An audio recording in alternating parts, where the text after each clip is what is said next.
Catherine Herridge is here, our chief intelligence correspondent, who's on the line with us with some new insights. Catherine, to you.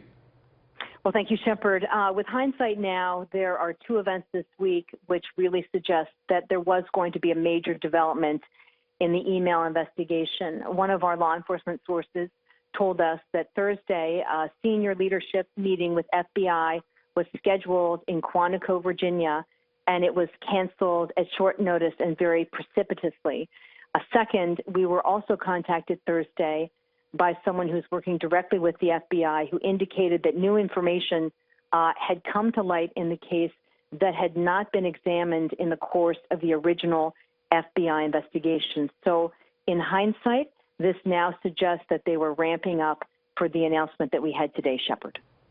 It sounds like, at least the way that they're presenting it, this is a very simple case of, we had a case, we'd gone through all of the information related to that case, we decided that the case should not go forward.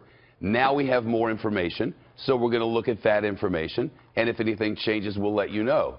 Except 11 days from an election. Correct. It's a bit of a mess.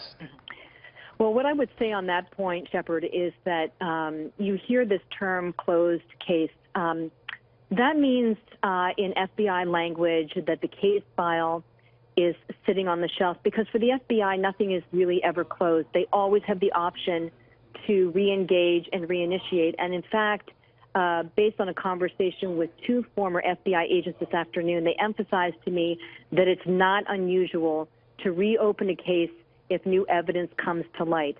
Now, the caveat in that conversation was that you only re-engage or reopen if you think there is sufficient evidence and the quality of the evidence is significant, but most importantly, it has direct relevance to the investigation. And yet Comey says he doesn't even know whether these matters are of significance yet. He used that specific word and said he doesn't know yet. He says he doesn't know, but you would not re-engage an investigation on the basis of a handful of emails in a spam folder, okay?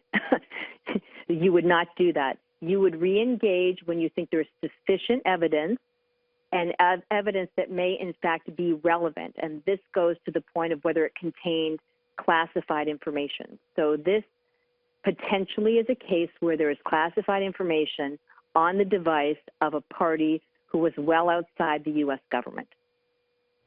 Of a party well outside the U.S. government? That would be the Anthony Weiner device, okay, if it showed up on that, right? So, again, the issue with classified information is how far outside secure channels it went. The argument in the email investigation is that these were government people exchanging information with her. They did not have an expectation or an intent to take classified information outside of that channel. If the device is Weiner's device and it's got classified information, this takes it well outside the scope of State Department business. Catherine Herridge on the live line with us. Catherine, thank you.